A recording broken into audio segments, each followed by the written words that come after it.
Welcome back to episode 2 of Tabletop Trash Gaming.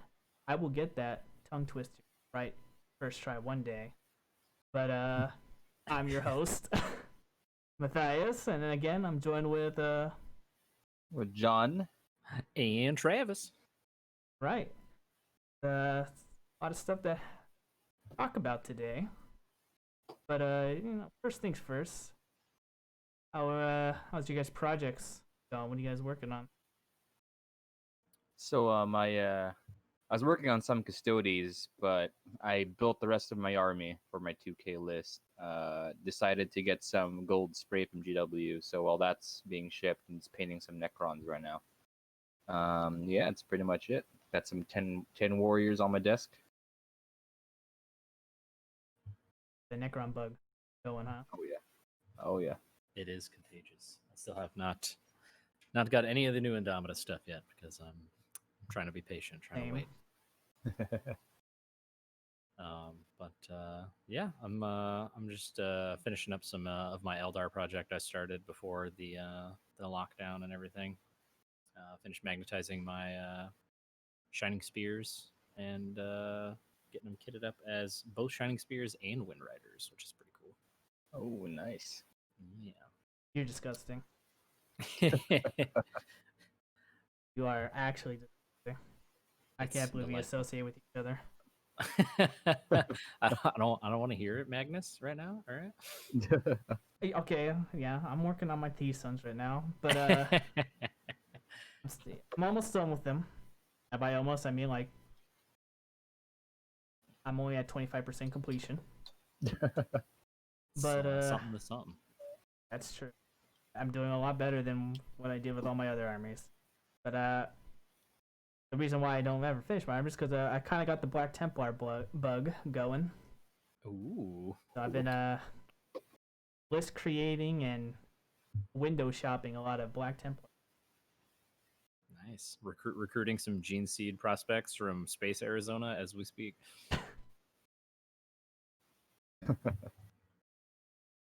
So talk about a few things. How do you guys feel about, video games? Specifically, we got Dark Tide. Oh baby. You have to play the hype is real. Play as the Inquisitor Guardsman. It's actually, you're gonna be like an inquisitorial cohort perhaps, or like a mercenary squad. They haven't really confirmed or denied, but there's a piece of like art with a space marine scout, a guardsman, an ogrin, and some dude with a flamer and like a splinter cell mask. It's the guys that did Warhammer Vermintide. I don't know if either did that. Yes, I played the first one. Enjoyed it quite a bit. I have not heard really good things about it though. It's like Left 4 Dead. It's Warhammer skin. I played the second one. I thought it was okay. Just a bunch of mindless fun. I agree. I wasn't too impressed with Space Marine one, Death Watch. Yeah, the Space Hulk one. Oh, Deathwing, right? Deathwing, yeah. Deathwing, It's the Dark Angels, yeah. I wasn't too impressed with that one. So hopefully this one was better. Yeah. For the 40K experience. In true 40K fashion, it's a nice low bar to just literally step over. So let's see if they can do it. True that. All right. Well, I don't want to spend too much time on this. Another image that I saw today is the lion. The witch and the wardrobe, or released for 30K Horse Heresy. I've never seen this model. It looks pretty nice with all those night honking about to get Night Lords. chopped. Did I say night hunt? My bad. Night Lords. They're gonna be night hunt in a second. All right. So this model was revealed, I believe, in March. First for people who care, like people who care about 30K, all like 50 of us. It's gorgeous. And this model single-handedly made me want to do Primaris Dark Angels in the 30k scheme with him leading it. I don't give a crap about the fluff ramifications. It's gonna be dope. This is a great model. I actually really like this character. Like, there's a great. I don't know if you guys read the novels, but there's a Dark Angel short novella where Okay. Conrad Kurz, essentially the Night Lord's Primarch, calls him out for being a traitor. You know all the memes of like, oh man, like Dark Angels are traitors. He essentially says that to the Lion. The Lion's like, you know what, dude, I don't care. Like, I know I'm loyal, and that's what matters. And he stabs him, and that was like, all right, this guy is like, screw you memes. I'm gonna do my job. Love this character. Yes, yes. Now, Lionel Johnson is fantastic, and this model is beautiful. now, as someone who's played 30k, how game breaking are the Primarchs? Just as bad as they are in 40k, or No, actually, okay, disclaimer, I love Horus Heresy. It's my main game. Have 3,000, 4,000 points of Thousand Suns, 4,000, 5,000 points of Blood Angels. I think Primarch fights in that game are one of the dumbest things about that game, because it's like, all right, Horus versus Sanguinius, round 1. Horus causes 2 wounds, Sanguinius saves 1. Oh man, Sanguinius hits back with 3 wounds, Horus saves 3. Oh man, crazy. And you're literally rolling dice for 6 turns. It's the dumbest thing. It sounds epic on paper, but it is not. Now, I will say, having Primarchs on the table, it's super cool. But the Primarch fights, man, it's like, I played that game since launch. Oh my gosh, it is very boring, I will say. And of course, the Lion, with continuing with the Primarch power creep, beats everyone because of his rules. So something like he ignores modifiers to his weapon skill or something, and you know, he has badass sword and all that. Yeah. those like the Codex creep, newest one always wins. It's interesting because Horus Heresy. Don't want to go on too much of a tangent, but because it's such a long game, when I say long, I mean, you know, the game is taking forever to update for whatever reason. Like, you know, this is after this next book that's going to drop next month. We're finally going to have all the legions represented, and this game has been out since like 2014. And it's not necessarily. It's interestingly not a power creep, but more of an interest creep. And by that I mean the later legions, like Thousand Suns, Blood Angels, White Scars, Dark Angels, they just have way more thought out stuff than like the early ones, like World Eaters or Emperor's Children. You know, like Emperor's Children have like, you know, the Palatine Blades, or they have Terminators with AP3 weapons, if you remember 7th edition 40k, which means they can't fight other Terminators, which is like, this makes no sense as a unit. And then you have like, you know, like the new Thousand Suns Scarab Cult, like 30k Scarab Cult, who have like 2 wounds and like are have all these cool special rules. And I mean, that's a bad example for what I'm saying, because they're actually really powerful, but just the later legions are just more interesting, which kind of sucks if you're like a World Eaters or like a I don't know, like an Iron Hands fan. You just have like your overcosted like Terminators and all that. But I mean, as a point of fact, like Dark Angels have like 5 special units because they just released their table of contents, and most other legions have 2. So yeah, interest creep is the word. Oh, maybe they'll hopefully do some supplements to get it more interesting for players. It's just Right. I mean, Forge yeah. World, so you know, Yeah. a bit too expensive. Just a bit. You know, this model is probably going to be like $120. Let's be real, and I'm going to get them. Oh baby. All right, let's the wrong way. So we got our first leak stories here. Translated the chapter tactics for from the trailer, and let's take a look at these, Baby. and also the dynasties. But we're gonna go with chapter tactics first. So we got Dark Angels being the first one. They are +1 to hit the unit, +1 to hit if the unit did not move this turn. And then the author also put something about combat attrition, probably an auto pack. You guys smell garbage? I do. As our resident Dark Angels player, how do you feel about these? How do you feel about that combat doctrine?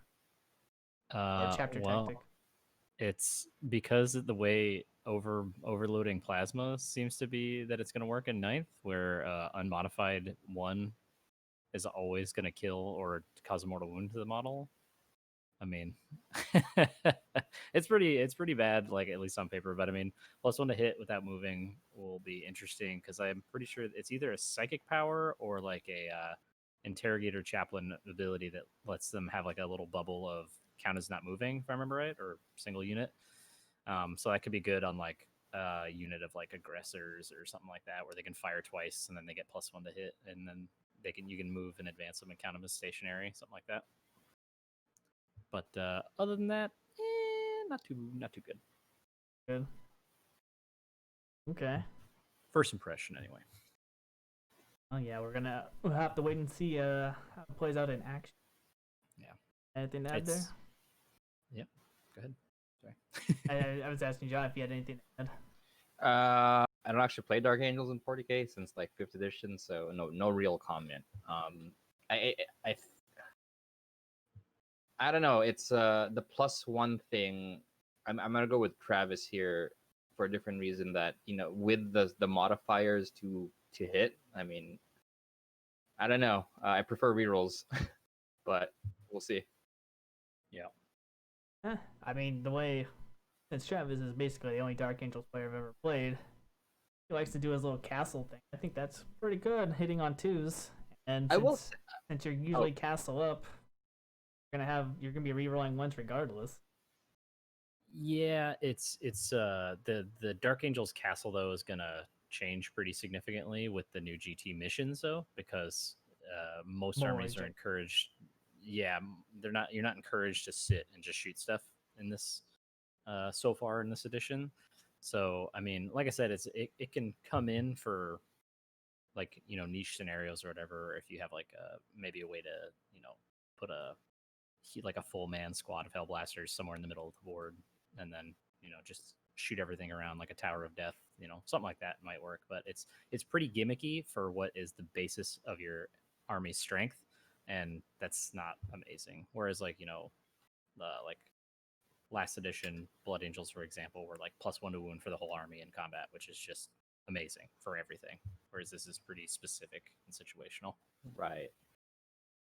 Okay. I will say from a fluff perspective, I want to know the reason why. Maybe I should read their codex. Why they get this bonus? Because tying it again to Horus Heresy in that game, the Dark Angels, they kind of play the whole knight thing, and so their chapter legion tactic is they essentially get +1 hit in melee for being knights. So I don't know how that went to +1 hit. Maybe I have to read the codex to find out why, but it's just interesting how it went from melee to shooting. But they call it Grim Resolve in the 8th and 9th edition codexes. Okay. Or in the codex, and it's supposed to be they're the immovable object. Oh, okay. And so they can't be shifted. They're so knightly and cool that they can't be shifted, and so they get bonuses to reroll and stuff. And then it's like, okay, cool. Okay. Well, and they don't run from combat. I'll just add something to that. I mean, in terms of the text that we have written for us, I didn't zoom into the page, going off third-party notes here. It just says +1, so it does work in combat too. Yep. Oh, The interesting. reroll just one shooting. worked in combat as well. Yeah. I think we bastards. Let's go to White Scars. White Scars have the effect of can charge after advance or fall back, and can fire assault with no penalties after advance. That's gonna be silly good. Silly good. Yeah, that's a fallback charge. Yep. The little nice hit and run right there. I mean, fluffy white. And being able to advance and shoot their assault weapons as normal. No penalties. Yeah, it's gonna be pretty crazy seeing all the different combinations that are gonna pull that out. I'm pretty sure they have some abilities to make particular types of weapon profiles into assault weapons as well. Mm-hmm. Some shenanigans like that, but it's gonna be amazing because the I believe in the 8th edition Codex White Scars, there was the advance and fire assault with no penalty was tied to biker and infantry, if I remember correctly, or one or the other. And now it's, at least according to this, like you're saying, it's army wide, which would be insanity. What was the thing about 8th edition? Didn't they have the same exact thing? Isn't that why they were so popular? Or They had the same thing, but it specified either infantry or bikers only. Okay. I didn't hear that part. Oh, sorry. So this just opens it up. Again, if this translation is 100% accurate, then it opens it up to their entire army, which is a pretty significant power boost.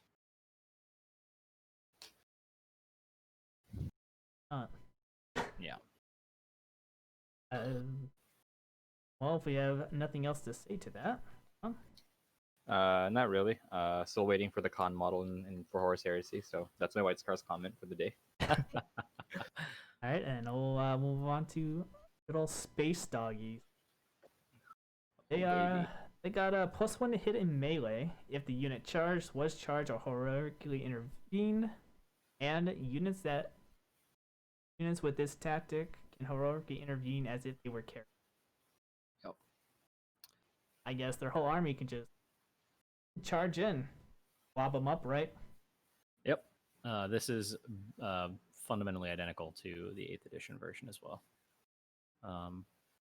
The only big thing there is with the new chapter approved, Space Wolves got a substantial increase on Storm Shields and Thunderhammers in terms of points, and that messed up like Wolfen builds and some other stuff for them pretty bad. So, but yeah, this is basically identical.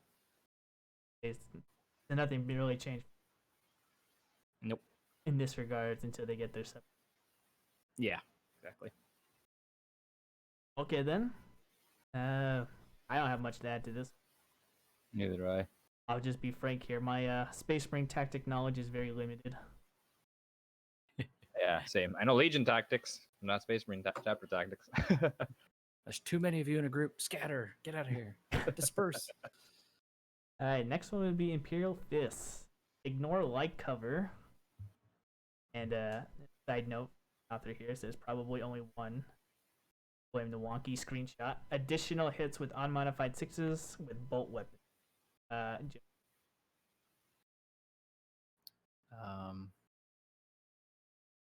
Oh yes, so that is in reference to the amount of additional hits, whereas currently it is one, and so people are speculating that it will be remain one for the additional hits.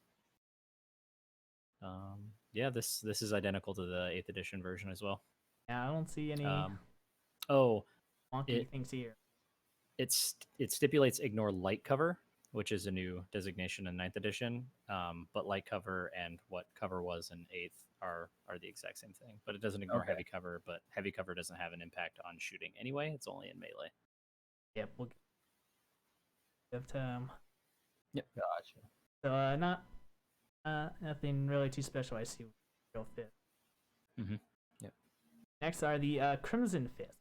+1 to hit when the target unit contains 5 or more models. In this, vehicles, another side note here, one has 5 models. Okay. Mm-hmm.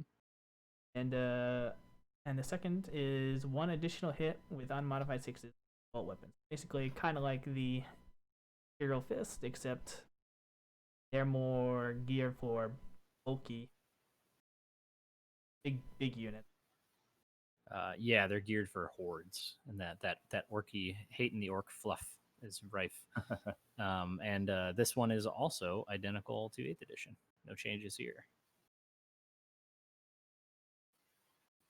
I figured there'd be like little minor changes.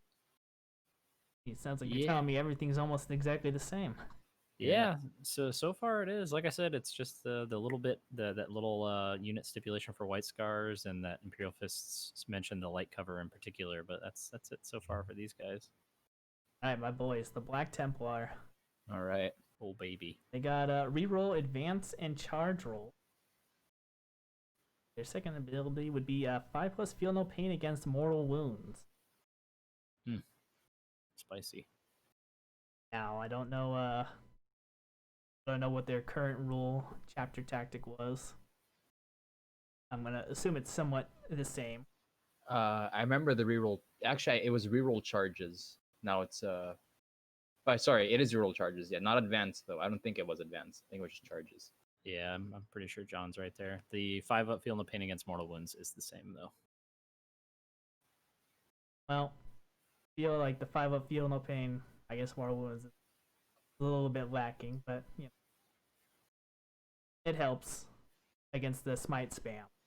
It's true. If you play yourself, Matt, your Thousand Sons versus your Black Templars, think about the saves. That's right. That could be a thing though against psycho heavy armies. Oh, absolutely. Yeah. Oh, it definitely will be. How much what dominates the meta here? Just and just to keep in mind, it's mortal wounds, not mortal wounds from psychic powers. So Catan powers, it's true. all that cow rail shenanigans. I mean, no one takes rail guns, but you know what I mean. But they might. It's a brave new edition. That's true. Accurate. That's true. All right, next are the Chads, the Blood Angels. Hey man, just because we have our chest out on our armor doesn't mean we're better than you. I mean, it does, but Bro, I just wouldn't understand. Hey man, whatever chapter you are, you weren't there the day Horus slew the Emperor on Terra. Just oh baby. All right, they are +1 to wound when charging, charge, or heroic, and +1 to their advance and charge roll. Yep. Spicy. That just sounds like a nasty. What's their crazy unit called? Death Guard. Company. Death Company. Yeah, there you go. Sanguinary Guard. Yep. That just sounds nasty. Give them +1 attack and reroll charges. So, when their codex came out, Blood Angels only had the first half of this, the +1 to wound, and then when Psychic Awakening Blood of Ball released, they snuck in that second line into their chapter tactics and updated it that way. And so now it looks like they're formalizing it into the codex, merging both together. Okay. But yeah, they've had the +1 to advance and charge since Blood of Ball. Got the Flesh Terrors. Yes, Flesh Terrors are pretty much like the Blood Angels. That's true. They're successors. So +1 to wound when charging, and -1 AP for wound rolls of 6. Yeah, baby. That's all I can really say. Yep. This is again same as 8 so far. I wish they did something a little better, but whatever. No love for the Flesh Terrors, dude. Always living in the shadow. Poor Gabriel. Because they got those mutations. Unloved. Seth is too angry for the mainstream. We got Iron Hands next. 6+ feel no pain, and double the wounds on the damaged. I wish this line was just blank. Like, you hate the Iron Hands that much?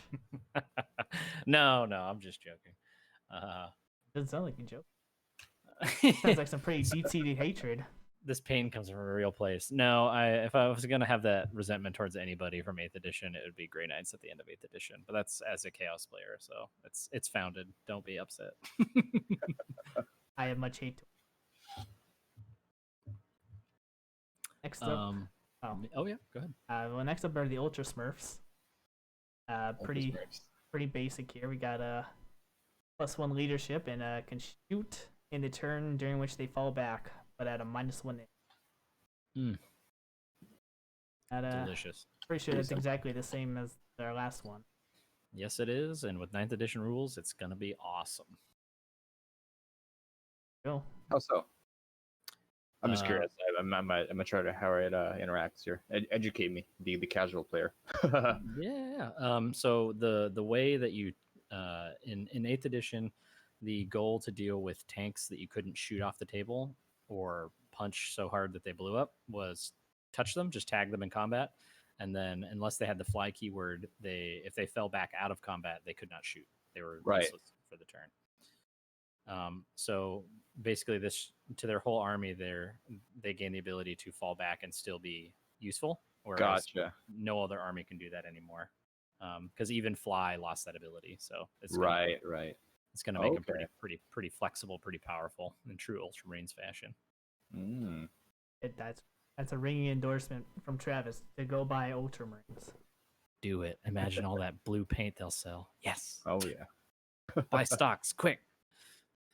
All right. Next up is the Salamanders. You can reroll one wound roll when resolving unit attack. Time an attack with the AP character -1 is allocated, treated as 0 instead. That's Yeah. time an attack characteristic. Oh, is that just Yeah. one attack, or is that all the attack? It's probably. I think it's all the attacks. Yeah. So Salamanders army wide ignore -1 AP, Yeah. which is wild. But that line 1 is.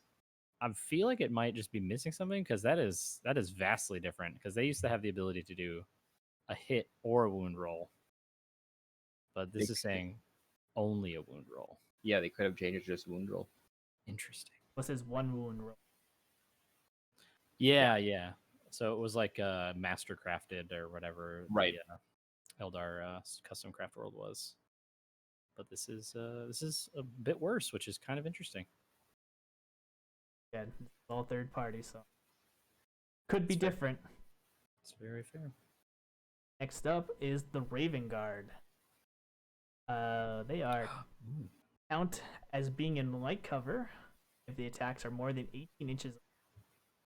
And infantry only count as being in dense cover if the attacks are more than 12 inches.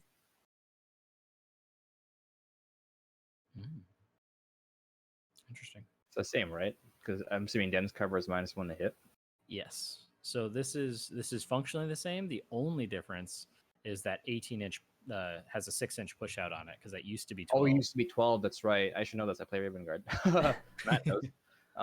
Interesting. Fascinating. All right, cool. That's good. It's a nice little baby nerf to them without Yeah. going too crazy on it. I like it. I mean, I'm not even complaining about Space Marine nerfs considering how Primaris are. So Oh yeah. Are Oh yeah. quite the monster.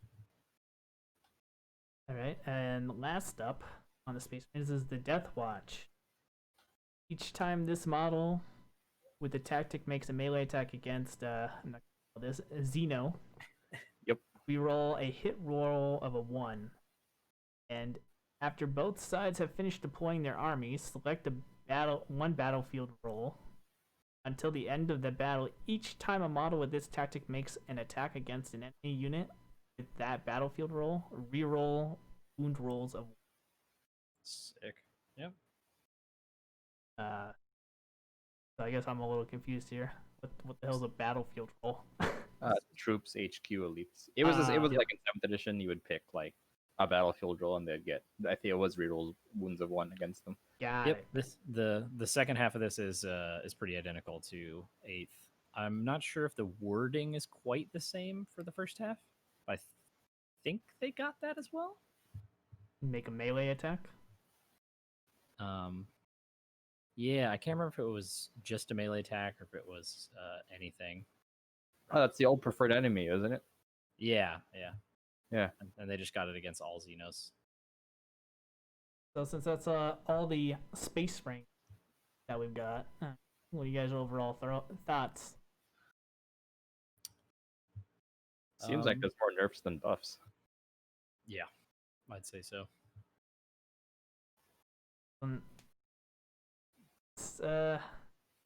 Seems kind of minor. Not that much has changed, but stuff that did change kind of got hampered.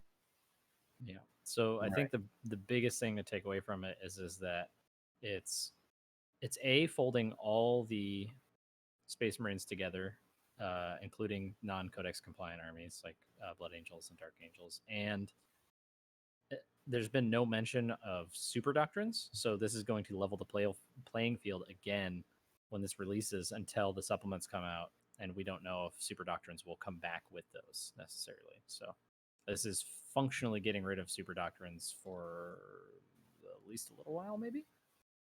Basically, the vanilla book. Yeah, exactly. So the flavors start coming out. Yep. Which is people are going to be, well, non-Space Marine players are going to be really happy about. For now. For now. All right, then. Now to go into territory I really don't know anything about. The Necron Oh, baby. Dynasty. And I'm going to butcher these names.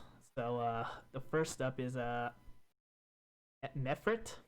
Yep. I would say Nephrit. Mephrit. Yep. Add 3 inches to the range characteristic of ranged weapons. Is not pistols. +1 AP in half range. Interesting. Okay. So you get rapid fire at 15 inches because I believe their normal Gauss weapon 12, right? Or Yep. rapid Yep. fire 12. Yes.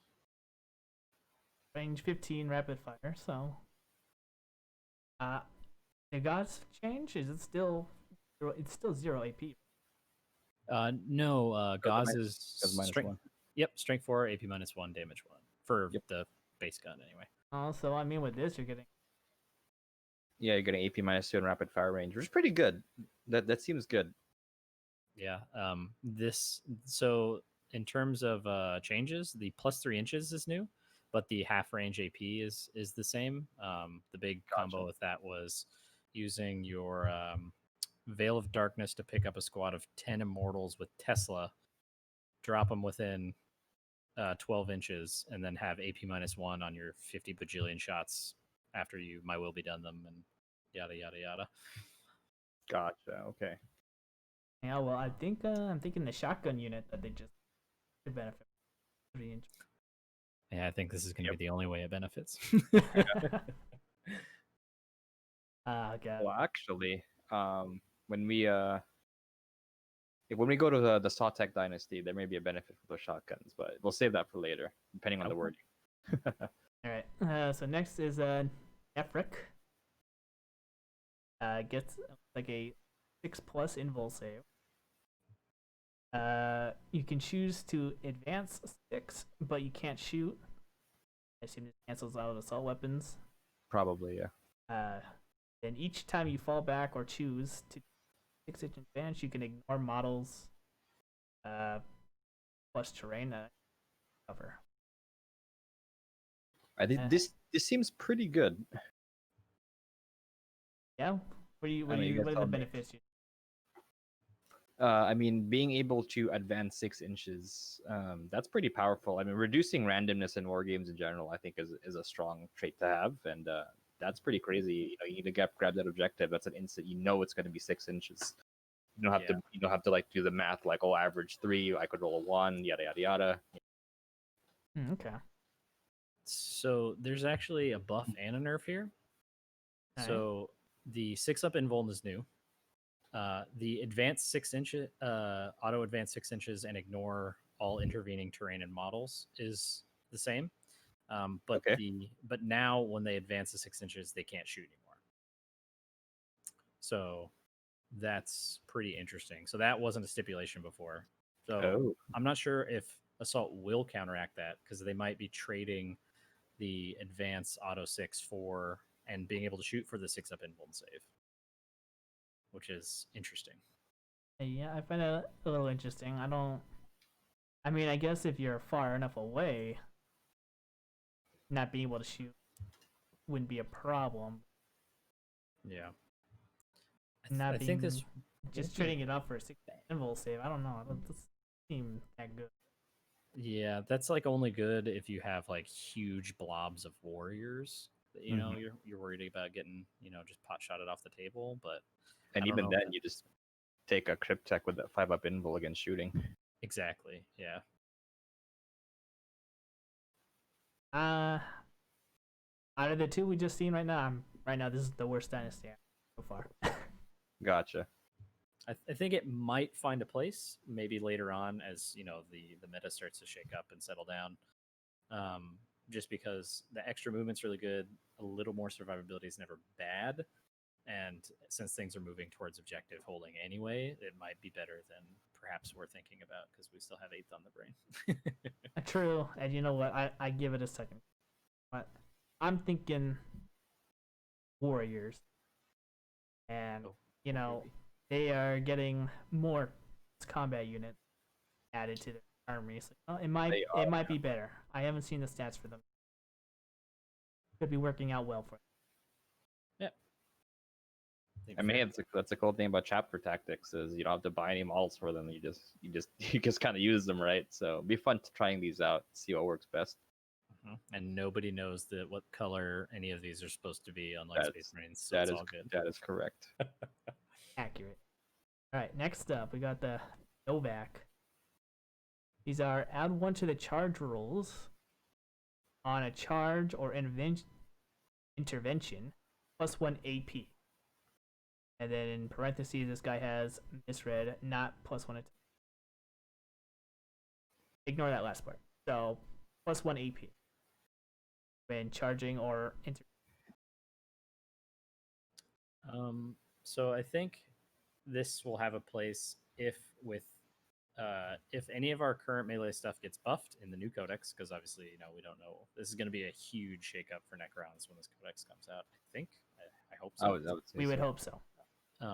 But if any of the either old melee stuff or new melee stuff is a good solid base to have in your army, I think people will run a second detachment, maybe a patrol, and just fill it out with melee threats and use this for that.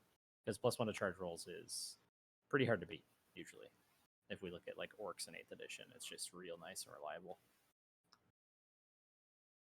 And they get the plus 1 to their AP, so Spicy. it'll definitely be a threat if the melee units are any good.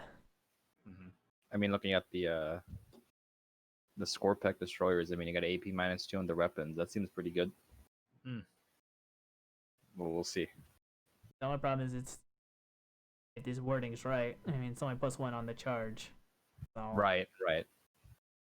That's true. Yeah. Better kill them on the charge.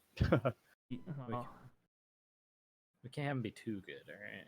well, I don't know. Well, because of the wording right that we have here, I don't know if that's being charged or if they have to charge. It's probably charge, or probably the first turn of combat. I mean, that I don't think that'll just be an only charge thing. It seems too specific All right, Yeah. that's for 40k, especially. well, we can only hope. We can only hope. It's very Exactly. true. All right, let's go on to Nihilak. Nihilak, yeah, baby. They got all units get obsect. Units with obsect already count as 2 models for it. And ignore AP1 if the unit is within your deployment zone. I think this is going to be amazing. That seems pretty amazing. Being Really? as a Custodians player, having everything being obsec. Imagining Necron warriors being not Necron warriors, like your elites and your wraiths and all that being obsec. Ooh. Yeah, imagine a squad of 10 warriors with that Cryptek from earlier with a 5-up invuln, and they all count as 2 models. So it counts as a squad of 20 on a single objective, and you spread those out everywhere. Oh, God. And then all your backfield stuff just ignores AP -1. I think it's going to be really good. Mm-hmm. You convinced me. Good. Yeah, same. Damn. I didn't think about it like that. Yeah, even like 5-man squads of immortals are going to be such a pain because your opponent has to take them off the objective, all of them. Otherwise, it's like you can't just toe touch it. You have to get in there with like a full squad of 10 dudes to counteract it, and it's just like not practical. True that. Right. Let's move on to the next dynasty. Zarekin. Sazerac. Sazerakan. So the fluff tidbit. This is the Silent King's personal dynasty, so this is new. Okay, I was gonna say, I do not recognize this. I believe his name is Zarek or whatever that is, minus the on. Sazerakan. So yeah, Sazerakan. So all right, so guys got three pluses. Is that Feel No Pain or is that Probably That's- I think it's Philippine. Yeah, it's so Feel No Pain. Yeah. 5+ Feel No Pain on mortal wounds, Okay. and can reroll 1 wound dice when shooting or fighting. Interesting. So this is Black Templars and Salamanders got together and had a baby. It doesn't seem too impressive, but I mean, it's one of those things like you're always going to be rolling wounds when you play 40k, so it's a buff, right? Mm-hmm. Yeah. You know. I could foresee this in if you take like maybe a spearhead with 3 like heavy weapon platforms, so that way you're getting one like Right. with like pretty small amounts of shots, That's true. get those guarantee those wounds go through. Yeah, I look at it and I agree with you. It's pretty much, it's almost exactly like a Black Templar. Yeah. And the 5-up or 5-up Feel No Pain against mortal wounds is okay-ish on Space Marines because they have other types of psychic defense, but until this new codex comes out, the Necrons don't. So that's technically a pretty good buff because they don't really have anything to deal with it right now other than like gloom prisms on a spider. Right. Now, once again, this being the Silent King's personal dynasty, you may have some crazy bonuses for that. Like I remember I played Ossiarch Bone Reapers in Age of Sigmar, and their big character, his dynasty has kind of okay-ish rules, but the fact that he buffs them makes them very, very good. So who knows what our new buddy's gonna do? Interesting. Okay, It's gonna- that makes sense. Yeah. All right, and we move on to the last dynasty. We got Tech. Yeah, baby. Classic. Yeah, the Classic OG, Silver Necrons. the Stormlord. Mm-hmm. They got reroll failed morale, and instead of normal rapid fire, you can get double shots within 18. Can't make it. So that's what I was referring to earlier. I don't think it's gonna make the new shotgun warrior shotgun 18 inches, but being able to rapid fire max range, that's pretty good. If that's how it would work. That would make it amazing, actually. Yeah. Interesting. Reroll failed morale is pure hot stinky garbage though, and I'm kind of upset by this. They already have leadership 10. Leadership 10. Come on, man. And it's just like, okay, all right. I mean, all right. We'll see what happens with that. But I really like the rapid fire, but I think the reroll morale is a pretty substantial backstep in terms of usability. Like, I don't know. I just can't see that being super useful. I mean, I've yet to play a Games Workshop game that's not Warhammer Fantasy Battle where morale actually did anything significant. Besides being kind of cute and like would screw you over or be great on like some random inopportune moment. That's very fair. I mean, I had a chance to play a game against some orcs, and the way the new morale mechanics work now is it really is way more forgiving for large units. And so if the only reason you would need to reroll morale is probably on a large unit, but it's really not nearly as risky as it used to be. So I just don't see it being very useful. I agree. I mean, aren't all Necrons base 10? Yeah, they're all 10. Yep. But maybe they won't be. Oh, Well, hot take. Go. They're all going to leadership 6. I mean, there is a warlord trait that makes them immune to morale. So, yeah, assuming if that's still there, the kind of Mm-hmm. Yep. Or once again, like I was saying earlier, I think like more than half of the Necron characters are of this dynasty. So maybe Imhotep will have some stupid, amazing buff for his dudes, which makes sense why they have the very boring reroll morale thing. That's fair. And so, what are our final thoughts on the dynasties? Plastic flayed ones, please. Games Workshop, please. Plastic flayed ones. I agree. What do you mean by that? Plastic flayed ones. Plastic. I want a new kit. Yes, that would be nice. Quit giving me thick destroyers and give me some gangly boys. Mentioned thick destroyer. Because you sent in some interesting pictures. I did. So the first one I got here is the Canoptic Doomstalker. Yes. when Yeah. War of the Worlds accidentally picked up a Doomsday Arc and never let it go again. Yeah, we got some leaked images here. Got a web wound model, movement 10, weapon and blitz skill 4, up to 6, 3 attacks, 3 up 6. And Interesting. got its Doomsday Blaster as our resident Necron player. Used to be Necron player. How's this Blaster compared to the got 22 variants, low power, 24 inches, heavy D6, strength 8, -2 D3. Got Okay. high power, double the range, heavy D6, strength 10, -5 AP. Of course, you can fire that if you had remained. It's not blast. Keep in mind. Yeah, this is very interesting actually that's not blast, because I'm pretty sure that the Doomsday Arc made it to the blast list. So that is that's fascinating. Okay.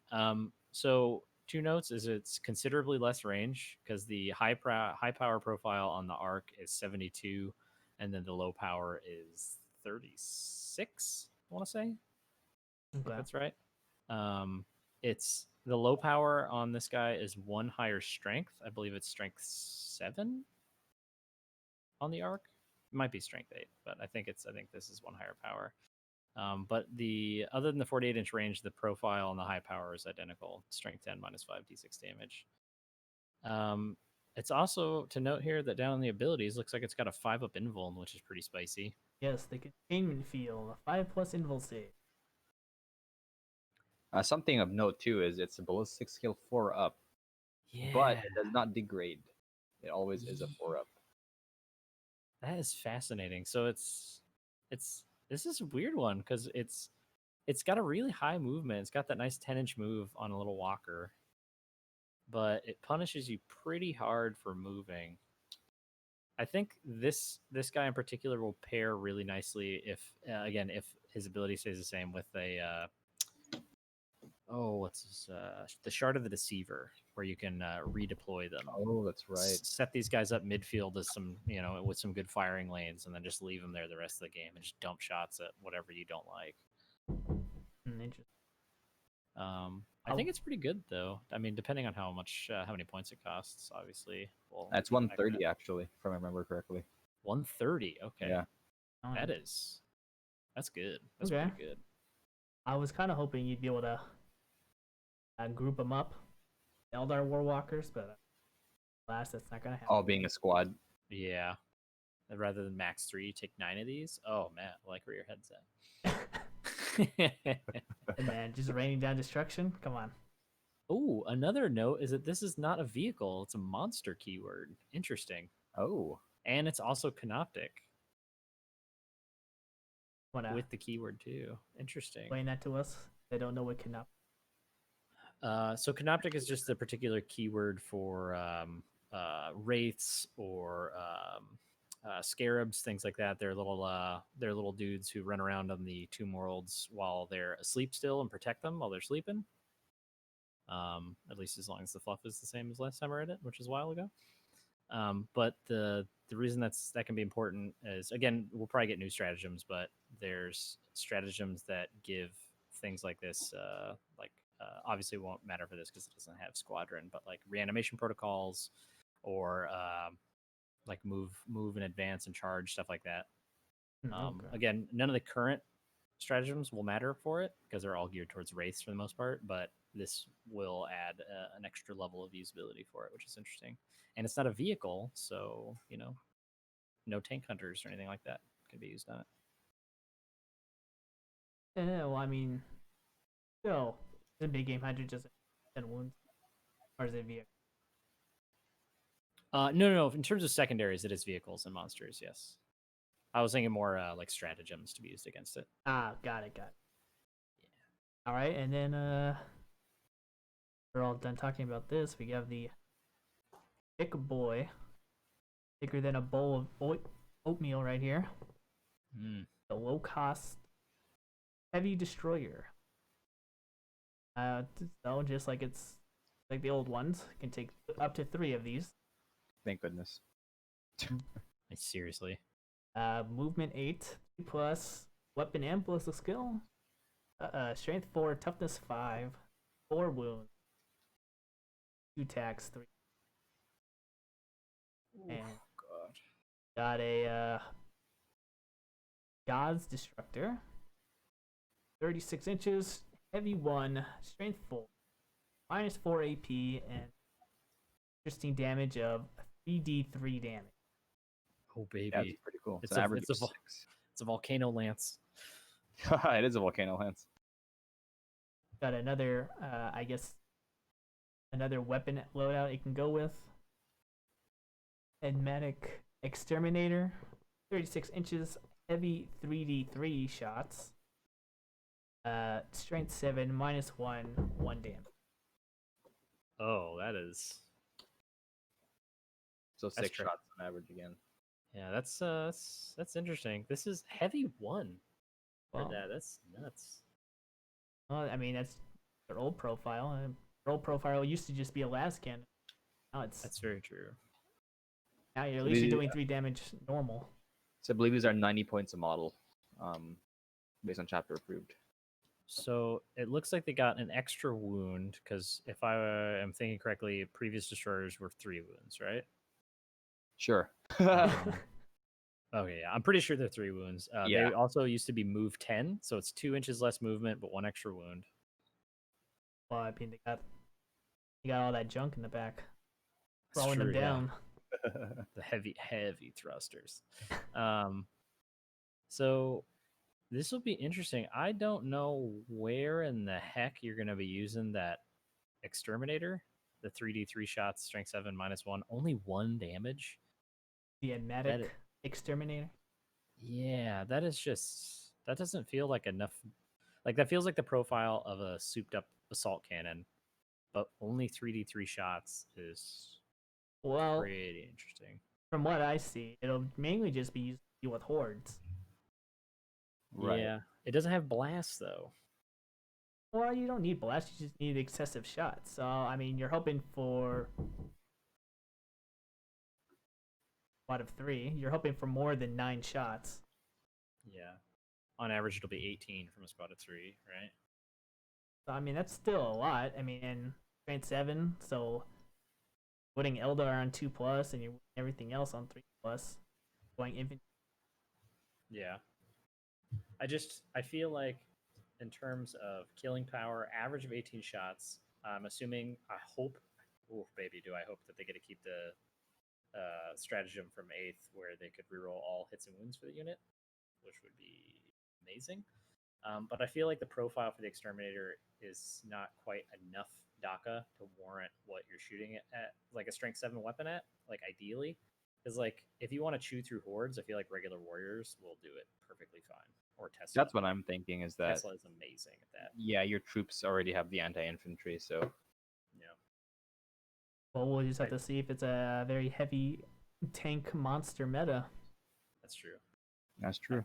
I feel like if the God's Destructor was 2 shots and the Exterminator was damage 2, and you give these guys maybe a little price bump, maybe 100, 110 or something, I think that'd be a little spicier. You're saying they're kind of okay right now. Yeah, I just, again, without stratagems or anything, any other army elements for context, I don't see these guys being particularly useful. Like 3 shots out of a unit is only okay for, Right. for strength 10. Yeah, but and you're gonna be doing a lot of damage if you can do it. That's true. That's true. The name of the game is DACA, so Very true. that's that. Let's talk a little bit about well, first actually, we got some price points on the starter boxes that are coming out. I don't know if you guys saw that. Oh, that's right. Yep. I only saw the British amount. You guys get the American amount? Yes, somewhere. was actually talking about that earlier. I believe off the top of my head, I'll double check right now, but to keep the conversation going, the baby one is 50. Okay. The other one is, I believe, 90 or 100. Let me check. And the giant one is 165. Interesting. Okay. Got 99. It's $100. So yeah, the medium one's $100. the medium one Little being one is Elite 60. Edition. Limited edition. Yep.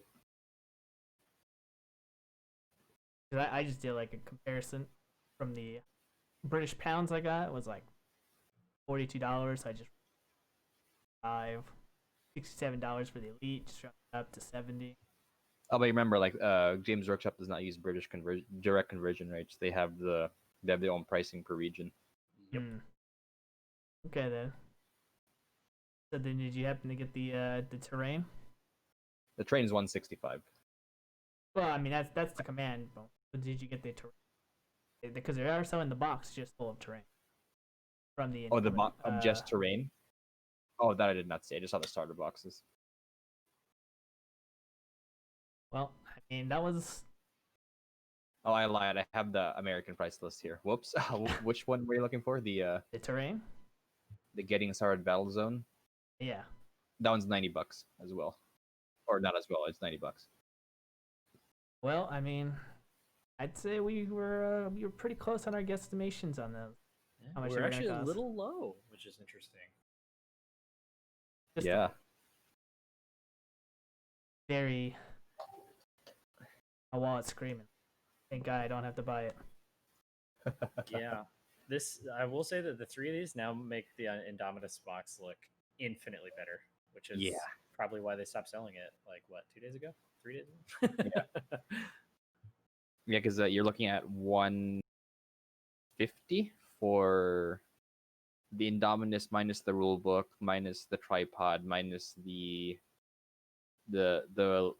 chaplain and the executioner space marine dude, and the cryptech. And the Lord, or no, Oh, there's the the Lord. Scorpec Lord. Yeah, the Scorpion Lord is not nowhere to be found in these. No, they just supplemented it for all the terrain, which Oh, no Blade Guard either. Crazy. And no Blade Guard. Yep. but They can. Side note, they did confirm the Blade Guard are coming as a multi-kit. No surprise there. I mean, I'm sure all of these will get a multi-kit. Games Workshop has stopped releasing units or limited edition units, so I'm sure we'll get some Scorpec Lords when the Necron Codex comes out, as well as the tripod. Oh, baby. that's good because Air tripod. I need an additional Blade Guard unit. Yeah. All right then. Moving on. I just wanted to touch back on that since Mm-hmm. Nice. let's talk a little bit about some rules. Found anything interesting? I know I did. I found one that's causing quite a storm right now. Oh, okay. Oh, let's hear it. It's What is it? it's the smite rule right now. Oh, baby. I've been looking over a lot of forums and there's a big debate on how this is how this should be interpreted. So, I will weigh in there is anybody who's debating on how it's interpreted is a goober, but it's also Games Workshop is a goober because they straight up printed it with this wording error in it, and it 100% works the way everybody is doing it, where you can, Hashtag British Wargaming. go crazy with it, which is nuts. Here, let me read it out so people know what we're talking about here.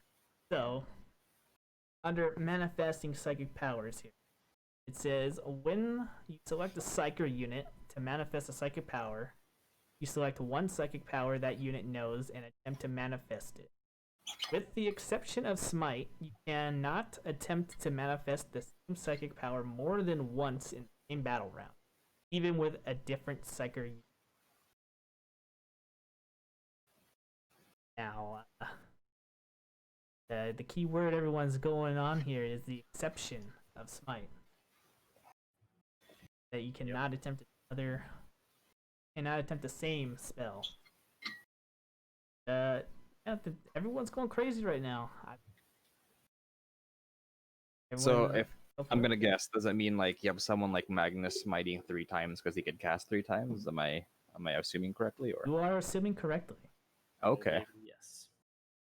So the big mix up comes from the playtesters, or not all of them. Like I think it was Sean Naden mentioned it in on Twitter or on his Facebook or whatever, that the intention of the smite was to keep it the same way as 8th edition, where you can cast smite multiple times across multiple psychers, but not multiple times on the same psycher, right? But because Games Workshop, this is their first rule book, it says 9 on it, but that's just a clerical error. This is the first time they're writing stuff, so obviously they messed up a little bit. I agree. Yeah. So, but yeah, I mean, it's perfectly legal to smite with Magnus 3 times in a row. Is it ridiculous? Absolutely. Will it get fixed in sooner than 4 months? Please God, I hope so. Yep, that was an interesting one I found. Here's the thing, man. Like Games Workshop, it's funny because like this is I think I touched on this last week with like British wargaming and American wargaming, where the Games Workshop assumes we won't jack the rules up and just kind of play how it's intended, you know. Mhm.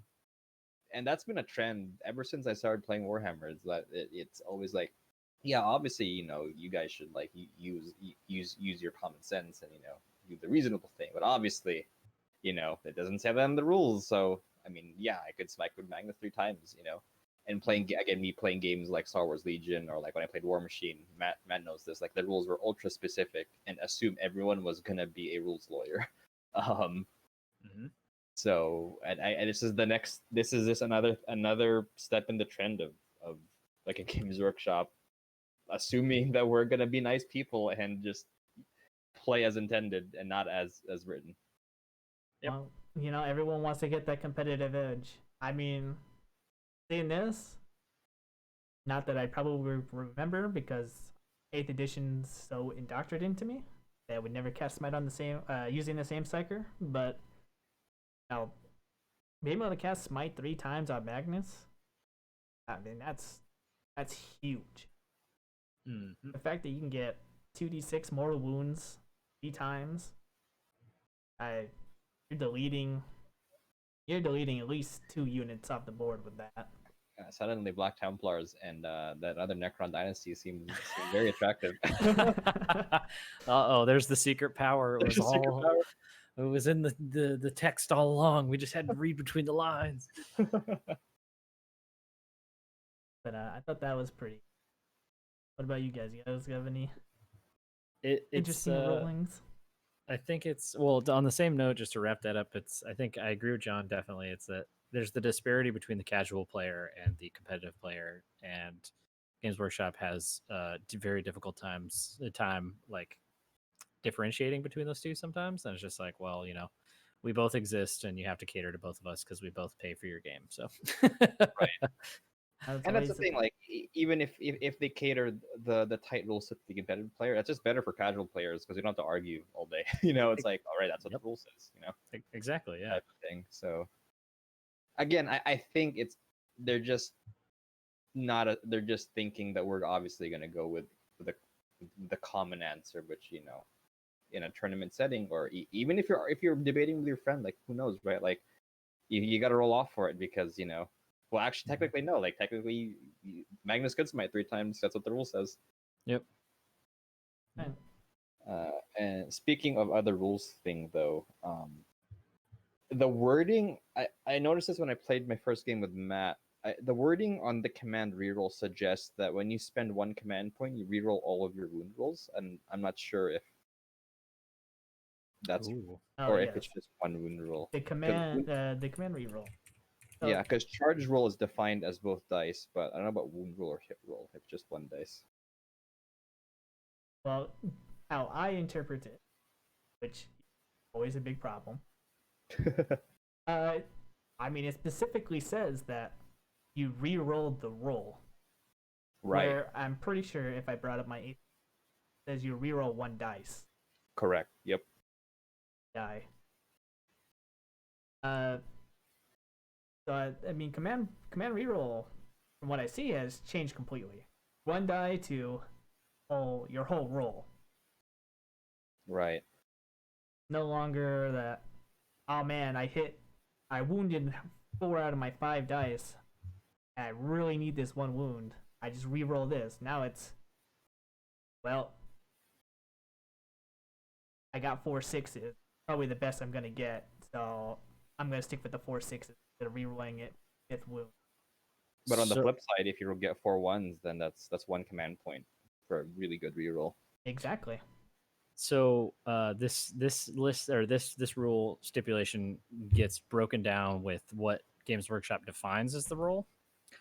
So a charge roll, they used to specify 1 die there because the roll included 2 dice.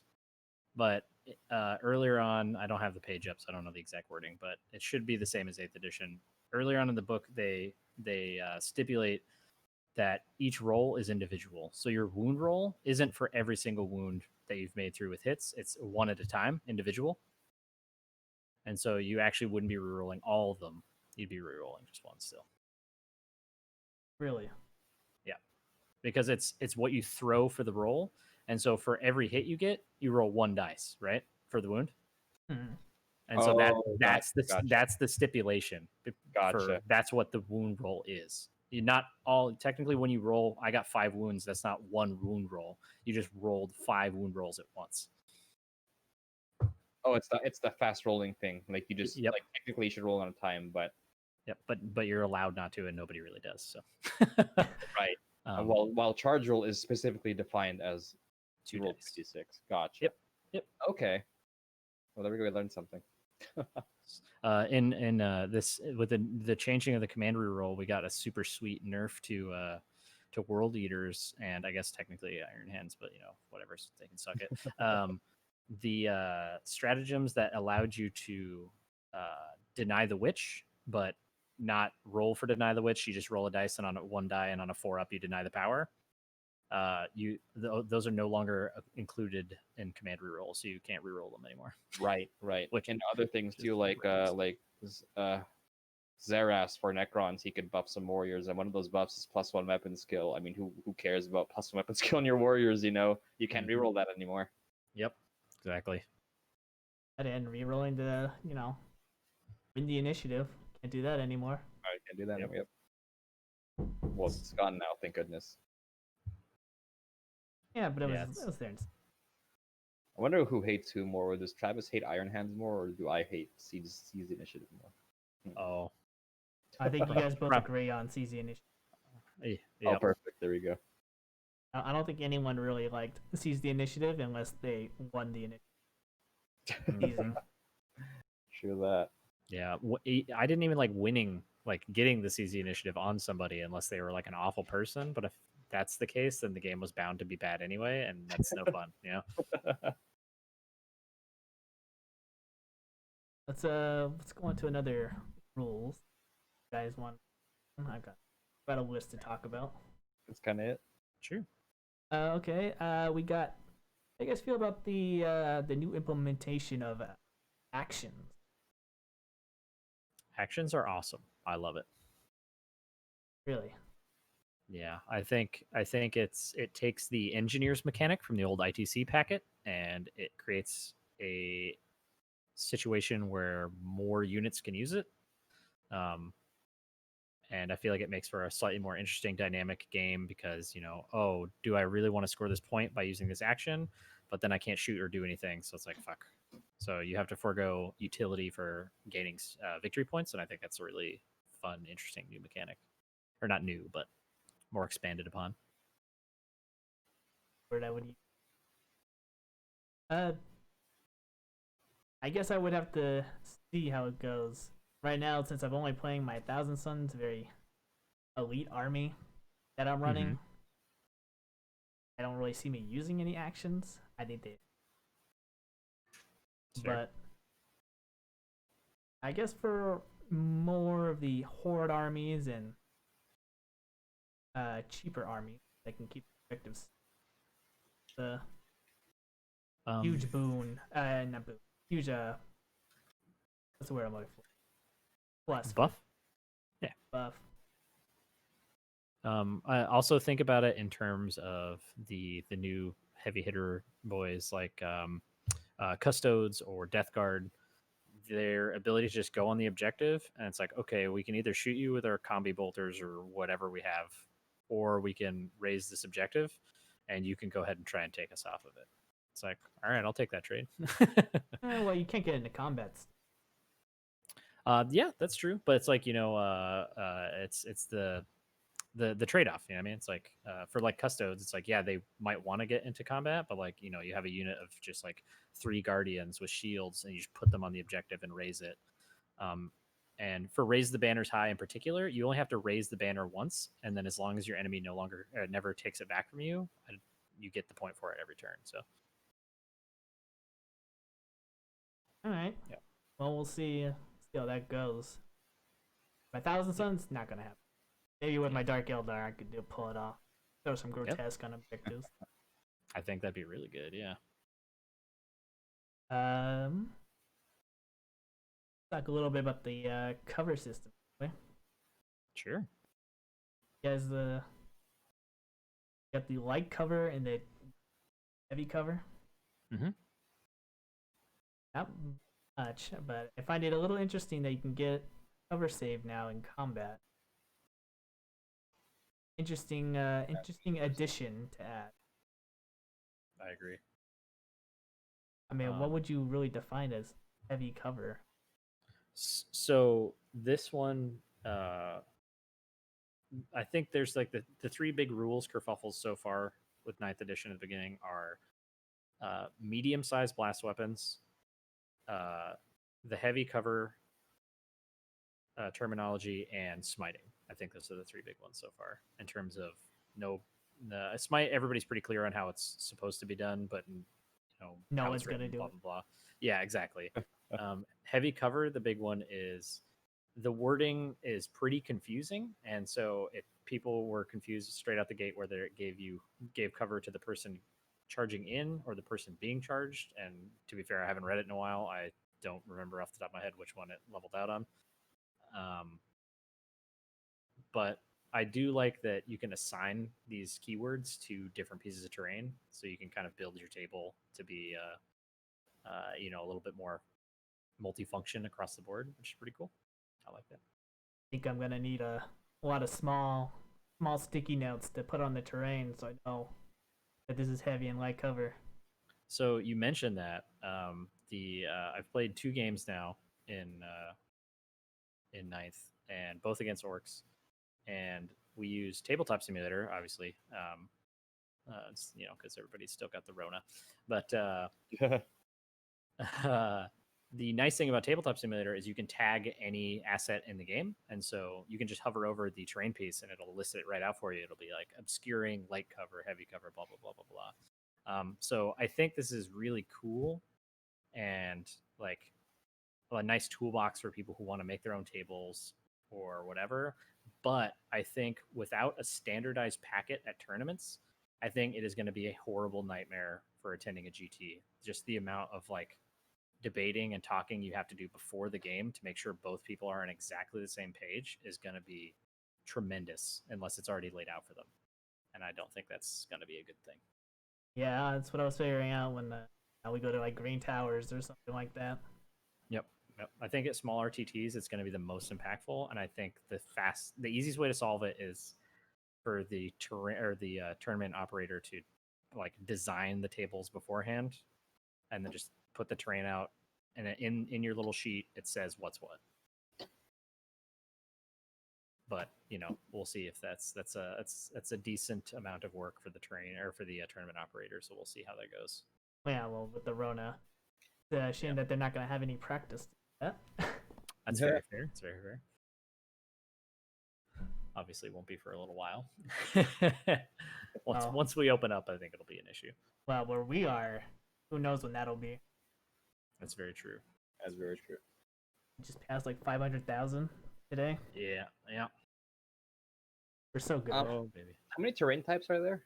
There's light, there's heavy, there's dense, right? Light, heavy, dense, obscuring, breachable, unstable.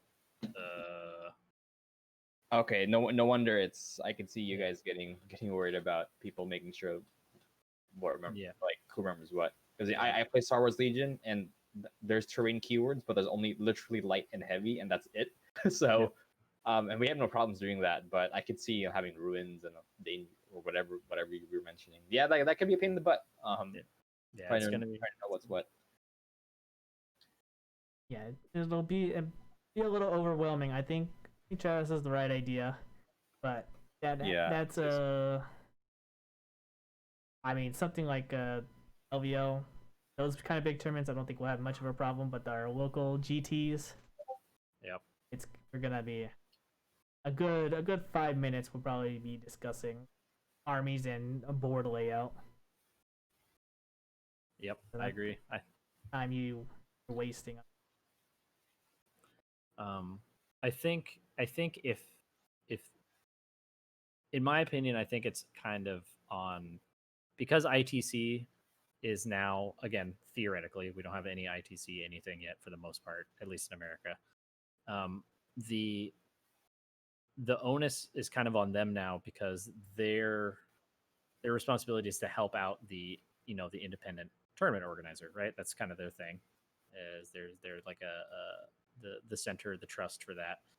I think if they now that they don't have to worry about designing the missions, now that that's over in GW's ball or in their court, I think streamlining the way that we play those missions will be important, if that makes sense. So like the ITC tournament packet doesn't have to have missions in it anymore, but now it has maybe table setup. It's like, okay, this is how you're going to place your terrain. So that way, if you get this deployment, whatever, and then those terrain pieces have this, and this keyword, boom, done.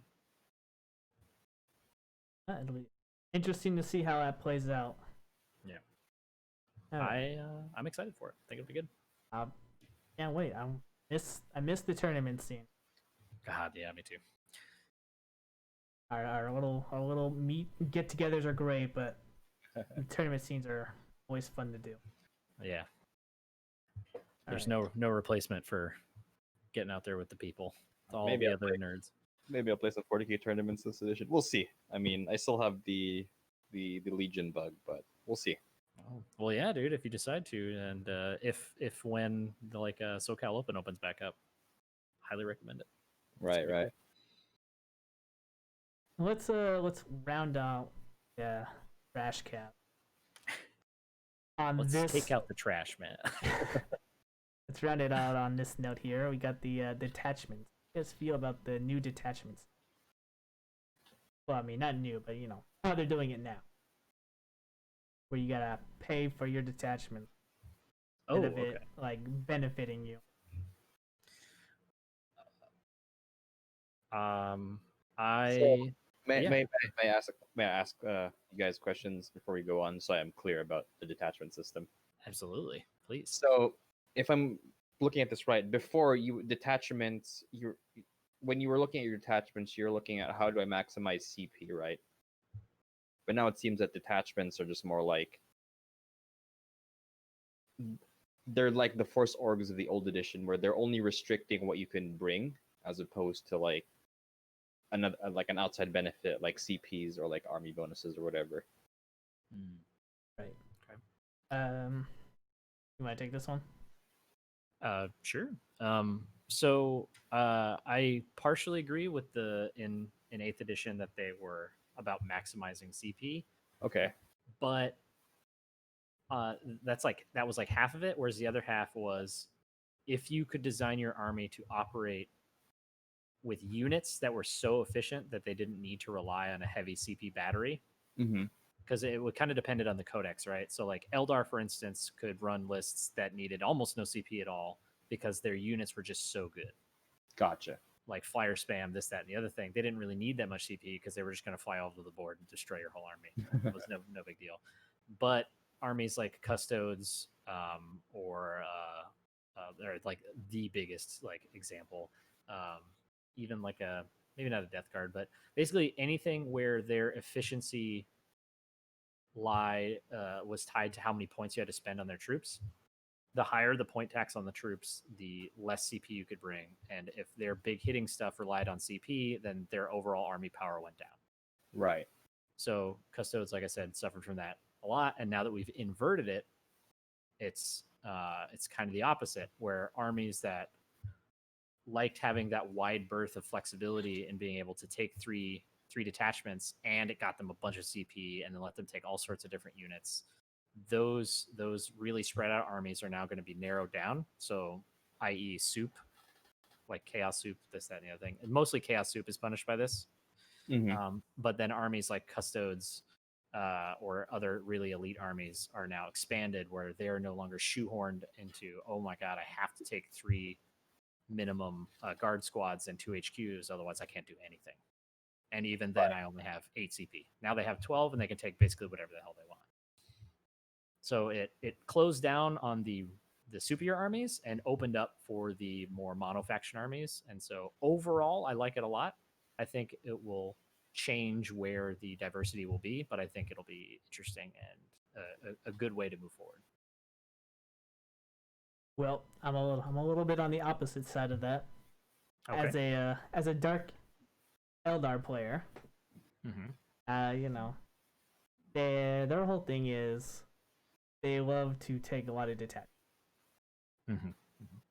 That was their whole thing, because if you did mono, let's see how you would say, you souped up your army. You know, you put covens with cabals and witch cults. You wouldn't be able to get any specific coven, cult, or cabal traits. Yep. Which, you know, is huge for the Dark Eldar. So you would always have to go like, one detachment would have to be all cabal, one attachment would have to be all coven, one attachment would have to be witches, other cabal, you know, whatever you wanted. But it's just a little punishing, because my opinion for Dark Eldar, as a Dark Eldar player, that I now have to spend about 6 CP, technically only 3, because my commander would be in one of those detachments, to basically run what I want to run. And yeah, it's a little bit punishing, but again, for armies like Custodes that you mentioned, T-Suns, Grey Knights, I guess Knights, right? Yep, Knights, yep. Knights, damn it. Now they're all on the even playing field with command points. You don't have to spend it. You don't have to, you know, do what you said, spend it on guardsmen to get all that CP. And all in all, I mean, I see it leveling up the playing field. I just think it kind of hurts armies like the Dark Eldar like that. Yeah, I agree. So I think I guess I should have fleshed out the point a little bit better. So everybody complained about Soup last edition, and everybody hated it, quote unquote, whatever. So this was a deliberate target at stopping Soup, quote unquote, and expanding monofaction. So what Matt is saying is he is suffering from one of the armies. There's only a couple that do it, but one of the armies that is monofaction but requires internal souping due to the way their codex is designed. Much like orcs. Orcs and Dark Eldar are 2 huge examples of this. And because the souping is punished so heavily, they're not fully punished, but like orcs' bread and butter was a triple battalion with 3 different factions, 3 different clans. And that's out the window. That's gone. And Dark Eldar, you had your Witch Cult, your Cabal, and your Homunculus Coven, right? Exactly, yeah. And so that now, realistically, you won't be getting more than 2 of those without spending a bunch of your CP. I do think that patrols are the most important detachment in this edition for almost everybody, just because you could still take 3 different patrols or a battalion and 2 patrols and still only spend 4 of your 12 CP, which is not terrible. You start with 8, not bad, but, you know, not ideal. I will admit, not the best still. I like how GW always does this, and it always makes me mad when I read this. So they had a 8th edition. Dark Eldar had a ability where if you did like four patrols, you would get like, I don't know, you would start off with like 8 or something like that. But you couldn't take 4 detachments in tournament legal standards, right? Because in 8th edition it was capped at 3. And in this edition, I see the same ruling being applied, where if you take 4, if you spend, you take 4 patrols, you'll get an additional 8 CP. But again, tournament-wise, you only take 3 detachments. So why would they keep doing this to me? I want to run the multiple patrols, but I can't. Yeah. But in terms of how I feel about detachments, I'll work around it. Probably gonna be doing what you best and just go mainly patrol, because there's no point in going like a battalion and 2 battalions or a vanguard battalion, especially with the point increase. A lot of the stuff that I used to run, way too expensive. Yeah. Oh, okay. So I actually just went back and looked at the Raiding Force rules from 2018. So when this was released, it's if you have 3 patrols, you get +4 command points, and then 6 makes it +8. On the 6. There you go. That's what I was referring to. Interesting. Yeah. So the +6 is literally completely useless, or the six patrols. Yeah. But as I wouldn't say new, but more casual. How do you feel about these? But the new detachments? Yeah, the detachment ruling and CP wise. As a casual player, it's easier to build an army for me. I just have to, okay, I'm going to do a battalion. Bam. I'm just going to take X, Y, and Z, right? I will say that making big lists and trying to max things out, I don't know, maybe I just have to accept the fact that maybe I should be running multiple patrol detachments as opposed to, well, to be fair, I play Custodian, so I can't really afford to spend CPs on more detachments, considering I run double Veteran of the Blood games, max Warlord traits, like by captains. So I run 3 of them. No, I do run 2 of them on my 2K list. So that's like 6 CP before turn 1 starts. Baby. So I do like that I don't have to worry about maximizing CP with that faction, because Travis like singled that out. That faction is a CP starved.